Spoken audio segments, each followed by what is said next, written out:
Hello, how are you doing? Welcome to my channel. If you're returning, welcome back to my channel. My name is Bukola Jolugbo, fondly referred to as Kiki, and I'm the founder of Joshua's, and where we raise boys to become men who are enlightened, focused, well-developed to become world-class leaders. Excuse me. So, in the month of September, we hosted our annual Parenting Today's Teenage Boys Summit, right? And a focus for that summit was empowerment, empowering parenting, empowered parenting. So empowering yourself to empower your teenage boys. And one of the things we talked about, or that I spoke about, was discipline. So I thought after the summit, it would be a good idea for us to break down, the discipline, so that, or some of the things I shared about discipline. Now, if you missed the summit or any of the sessions, please leave a comment below so that we can tell you or let you know how to get the recordings to the summit. It was amazing, and everybody, irrespective of the age of your child, should watch that summit, should learn from the things that were shared in that summit. Now, talking about discipline, one of the major things I want to talk about today is discipleship. So when you think of discipline, one of the things I said at the summit was, when you think about discipline, there are a few things you need to think about first, and one of them is discipleship. And if we flash back to the Bible days, if I remember very well, the first person that I think I remember actually discipled someone in the Bible was Prophet Elijah. Or is it Elisha that discipled Elijah? Yeah, Elisha discipled Elijah. Yeah. So that was the first one. And if you look at the relationship between them, Elijah was a younger boy who was learning from Elisha. I hope I'm getting the twist right. But it was a young boy who was learning from an older man, and he was watching the older man. So everything the older man was doing, he was watching him and learning from him. And even when he got to a point where the younger boy who was like the disciple asked Elisha how he can get some things, or what he needs to do to be able to get some his anointing, or walk like you do, the kind of things. And the prophet said, stay with me. Now, you can't stay with somebody without watching the person, without learning from the person. And I'm sure we would remember that in the Bible, Elijah was one of the greatest prophets in the Bible, and that's because he stayed with somebody he could learn with. And then that person he stayed with was deliberate in teaching, in discipling this young man that stayed with him. Now, fast forward to the New Testament days, the life of Jesus. When I talk about it, my son will be like, Mom, Jesus, are you mean Jesus? Then you are saying me. But it's the truth. We're meant to learn from Jesus Christ, the life of Jesus. The 12 children, his 12 sons, the disciples. How did he disciple them? One of them, I always laugh at him when I remember him. Peter, who became like the leader of them all, you could say it was that son that we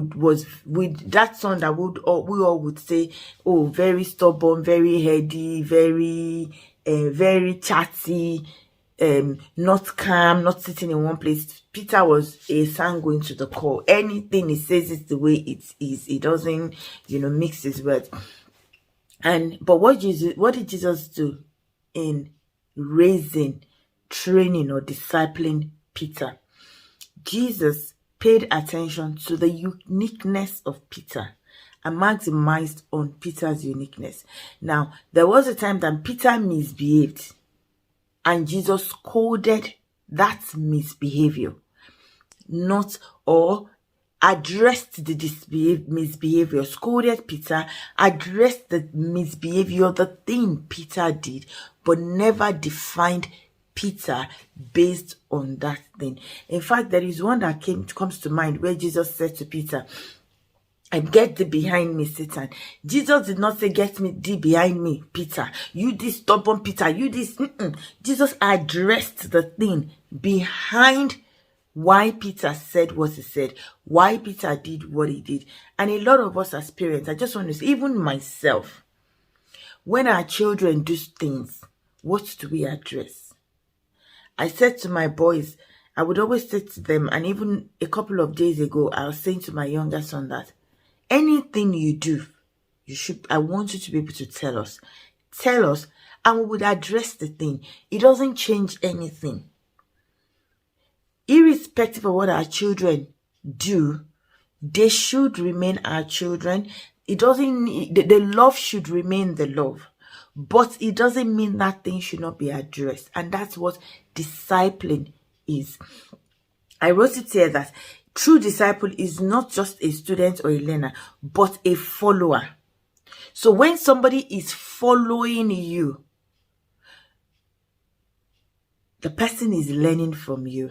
There's this thing I read some time ago on social media where they said the father said to the child, be careful where you put your legs. Be careful where you walk. And the child said, no, Dad, you be careful because I'm following your footprints. So you, the one that they are following, needs to be careful. And that was one of the things we did at the summit, empowering ourselves, looking at different areas we can develop ourselves to be able to develop our children. Now, discipling is what we need, what we pay attention to, so that we correct less. Another thing that I think Bolanle Enang said at the summit that stuck with me, he said, if you connect more, you will correct less. So connecting is part of discipling. You connect with the person, you understand the person, you know the person you're dealing with. Maximize this on their strength, focus on their strength so that the strength is maximized, and then you begin to work on the weaknesses. Let's look at the life of Apostle Paul and Timothy. Look at how Apostle Paul raised that young man by teaching him. And, by admonishing him. Do not take for granted your youth. Do not take for granted the anointing you have. This is what you do with the anointing. This is what you do with your youth. This is how you live your life as your youth. And how was Apostle Paul able to do that? By connecting with that boy. By spending time with him. To the extent that Apostle Paul will say, follow me as I follow Christ. How many of us can actually say, follow me to my child? I've heard a lot of fathers say, is his life. When he gets to that point, he would understand. I'm going to do it the way I understand. Is his life he's going to learn on his own. He will learn. But the Apostle Paul said, follow me as I follow Christ. Who are you following? And are you confident? Are you confident enough to tell that boy, follow me as I follow Christ? Also, discipline means accountability. And for me to be able to be accountable to you, or for you to be my accountability partner, I have to be able to trust you. I have to be able to know that you get me. I was talking to my son. My son were in the kitchen yesterday, my older son, and we're talking, and he was just using some language, and I'm like, okay, break it down. And when you go, you toss it, and I said, do you want to break that down for mommy? And he will break it down. After a while, I'm like, and those words he uses, they're like regular words but they mean something else in their generation. But irrespective of how much I understand that language, I still want to learn more. So I am asking, I don't understand what you're saying. Can you explain it further? Now, it wasn't a chit chat. It was a serious conversation, as in something was happening and we're really talking about it. And I said, do you want to break it down? Let me understand you and where you're coming from. And then once I understood, I always do something. Once I know I've seen that I have understood what they're saying and they want me to respond, I go and I take a 10 seconds pause so that I am careful. I'm able to respond and not react to what they have said. So I did that yesterday and he went, okay, I'll count for you. And I said, you don't need to count for me. And we laughed over it. But why am I explaining this? Connecting with our children. And when we connect, they're able to trust us. They are able to know that even when we don't understand them completely, we're making the effort to understand them. Then they can trust us enough to be accountable to us and know that they will not be judged. One of the things my boy was saying is, Mom, I'm going to tell you something I did. No judgment. Don't worry, I'm not going to judge you. I do silly things as well. What is it? And we talked about it. In fairness, but he didn't see my expression. And as soon as he said it, I just held him, I hugged him. And we took it in before we now addressed the situation. Discipline. When what's his name now? The doubt Thomas. When Thomas did not believe, Jesus was alive and he saw Jesus, he told him, this is how I feel. If he didn't connect with Jesus, he won't be able, he will just sit down there and be saying, is it true? Is it not true? Okay. But he told Jesus, this is how I feel. This is what will help me believe. A lot of us judge Thomas to date. We kind of doubting Thomas and everything. But the truth is, he was a child that trusted his father, a disciple that trusted his leader. And that was why he could ask and say, see, I am struggling in this area and I need you to help me. And Jesus was able to say, put your fingers here if that will help you. Jesus gave him, told him, showed him, helped him believe. And that's what discipling is about. The boy has messed up. We deal with that thing. That's messed up. And then we help the boy get better. And that's how they will come back tomorrow to trust us. Now, our teenage boys, particularly when they're growing older, they think I want to appear to have it all under control. It's good, amazing quality. It's part of growing up. But does it mean we should throw them away? No. The relationship you have built, the connection you have built, will make them come back to you to seek your counsel, to seek your advice, to reason with you, and when possible, make decisions with you. And then sometimes when they're seeking your counsel, it might seem like they're not taking it, but it's going in somewhere and they're taking it in. So I'm going to leave it to you today.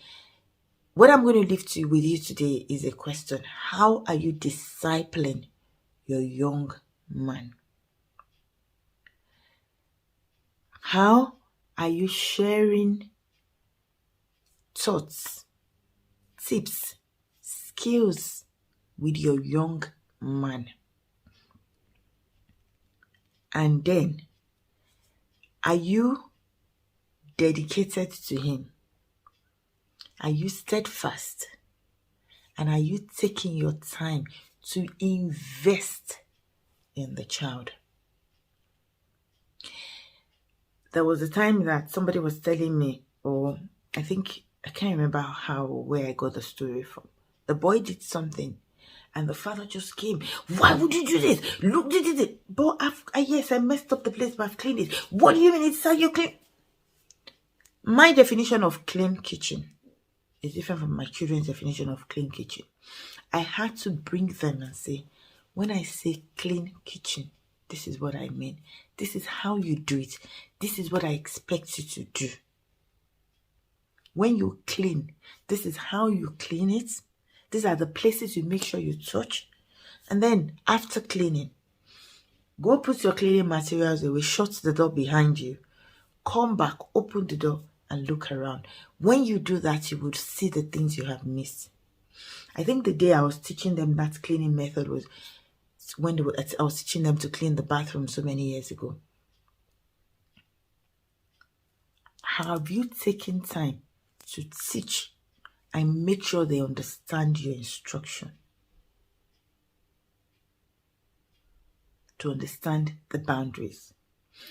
Or in my head, I set the boundaries and I think they understand what it means. And when boundaries are crossed, I flare. Also, even when they understand the boundaries and they cross it, they make mistakes. How do you handle the mistake? I always say, a lot of the times, we parents, we adults, we do not behave like adults, but we expect our children to behave like adults. So we, who are supposed to be the adults, end up not being the adults. Who is the adults in the relationship between you and your child? My son has been going through some challenging moments, and so because of that, sometimes it's just the way he reacts. He just reacts in, from the place of frustration and all of that. And I'll just look at him and I'll just keep quiet, and then later on I'll ask him, "Are you calm?" "Yes, Mom, I'm calm. Sorry about the way I reacted. It's fine."